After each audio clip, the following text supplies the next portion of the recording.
यहाँ पे भारतीय जनता पार्टी भी वही कर रही है, नरेंद्र मोदी का छवि दिखाकर कैंपेनिंग कर रही है कि हमें वोट दो, हमें वोट दो। ममता बनर्जी की भी कैंडिडेट्स यहाँ पे आप देख लीजिए, लोकल काम कुछ हुआ नहीं, लेकिन वो ममता बनर्जी का फोटो लेकर बोल रहे वो सेकुलर है, एनआरसी के लिए लड़ाई करेंगी। अभिषेक बनर्जी स्टेटमेंट आपने सुने थे, अभिषेक बनर्जी की बोले थे कि आमी सीएए इम्प्लीमेंट करो, आमी राजी आजी। क्या बोले थे अभिषेक बनर्जी कि हम सीएए को इम्प्लीमेंट करने को तैयार हैं। तो ये दो मेरी बात जो हो रही है ना, ये टू फेस बात हो रही है, उसको आप लोग पकड़िए। And you ask her tough questions. आप लोग यहाँ पे सब जर्नलिस्ट हैं, it is your moral right to ask this tough questions. आपने तो सुना होगा कि ओबीसी का जो वो हो रहा है कि OBC certification, Sachar committee report आई थी 2005 में। सच्चर कमेटी रिपोर्ट में क्या बताया था कि यहाँ पे मुस्लिम्स का जो कंडीशन है ओबीसी एंड बैकवर्ड क्लासेस से भी बदतर है। तो यहाँ पे आप सोचिए, जब ओबीसी सर्टिफिकेट हट जाएगा, वैसे भी जॉब्स की बहुत ज्यादा दिक्कत होती है माइनॉरिटी कम्युनिटीज को, ओबीसी सर्टिफिकेट अगर हट जाएगा, ऑलरेडी आपने कलकत्ता हाई कोर्ट का पढ़ लिया होगा ऑर्डर, तो इमेजिन क्या सोशो इकोनॉमिक कंडीशन रह जाएगा। तो आप लोग जरा सतर्क रहिए, सावधान रहिए। मैं ये बोल रही हूँ, लेफ्ट फोर्सेस ही हैं जो अभी इंडिया अलायंस जो की सरकार रेडी कर रहे हैं कांग्रेस के साथ, और बाकी पार्टियां भी हैं, समाजवादी पार्टी है, आम आदमी पार्टी है, अभी इंडियन नेशनल लीग हम लोग को समर्थन करेगी, यहाँ पे भी अभी प्रचार शुरू हो जाएगा बहुत जल्दी। तो आप लोग भी अपने पत्रकारी से ये बात जनता तक पहुंचाइए कि Mamata Banerjee is not the answer. Mamata Banerjee is not going to stand against the fascist forces.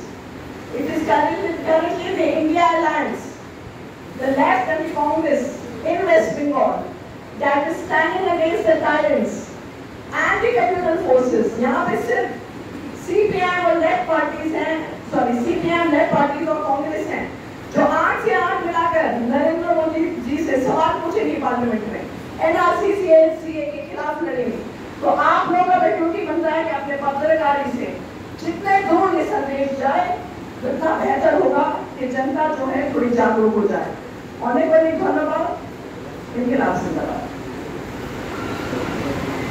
Professor Mohammed Suleman sahib, all India INL president, respected ex-MP Soumik Nairi sahib, respected candidate Saira Shah Harim, respected Jamilul Hussain sahib, respected all the media. আজকে আমরা এখানে কেন উপস্থিত হচ্ছি, কেন alliance?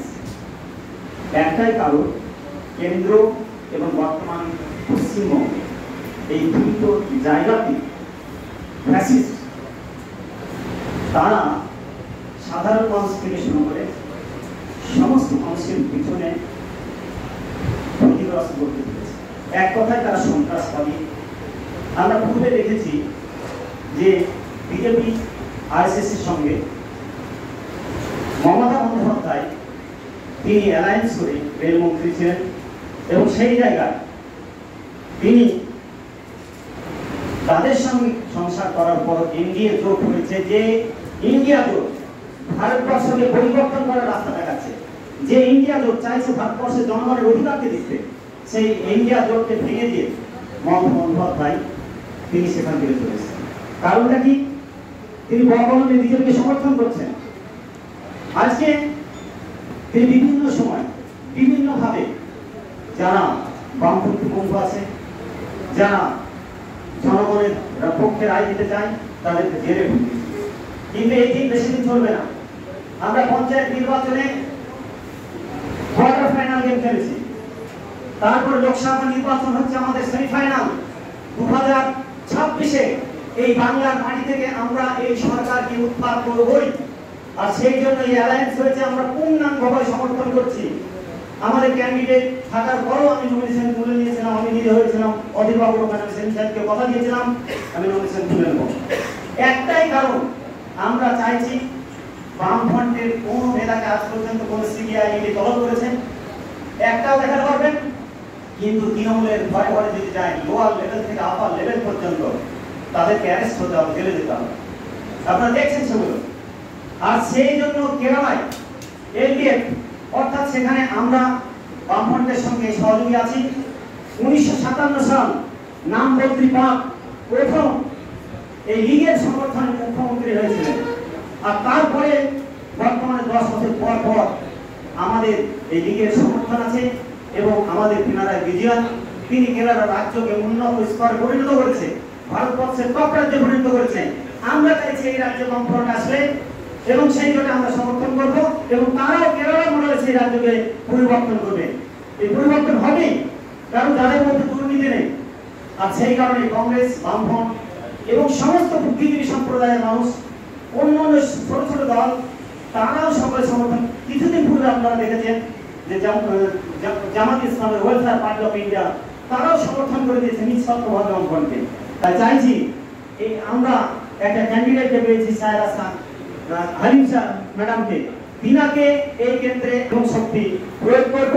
সে যে কোনো প্রকারে পোস্টার, ব্যানার, অর্থ সমস্ত রকম ভাবে আমরা সহযোগিতা করে তিনাকে আমরা জয়লাভ করতে চাই। সেই সঙ্গে বামফ্রন্টের সমস্ত ক্যান্ডিডেটই যাতে জয়লাভ করে, জোট ক্যান্ডিডেট জয়লাভ করে এবং সারা ভারতবর্ষে একটা পরিবর্তনের দিক চাইছে। হয়তো পরিবর্তন হওয়ার মুখেই আছে, এখনো নির্বাচন আছে, বাকি নির্বাচনগুলোকে আপনারা মিডিয়া এইভাবে বার্তা দিলেন ভারতবর্ষের জনগণের রক্ষার জন্য, ভারতবর্ষের সম্পর্কে অটুট রাখার জন্য, ভারতবর্ষের সংবিধান কনস্টিটিউশন যে ব্যাপার সেটাকে অক্ষত রাখার জন্য আমরা লড়াই করছি। আজকে সিএ, এনআরসি, সিএবি, আজকে কেয়ার নিয়ে মমতা বন্দ্যোপাধ্যায় অনেক নাচানাচি করেছেন।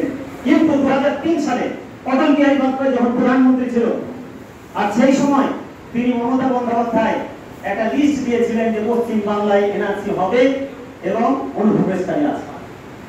জোট এবং শক্তিশালী জোট করা দাবি রেখে, আবেদন রেখে সকলকে অভিনন্দন জানিয়ে আমি আমার সংক্ষিপ্ত বক্তব্য শেষ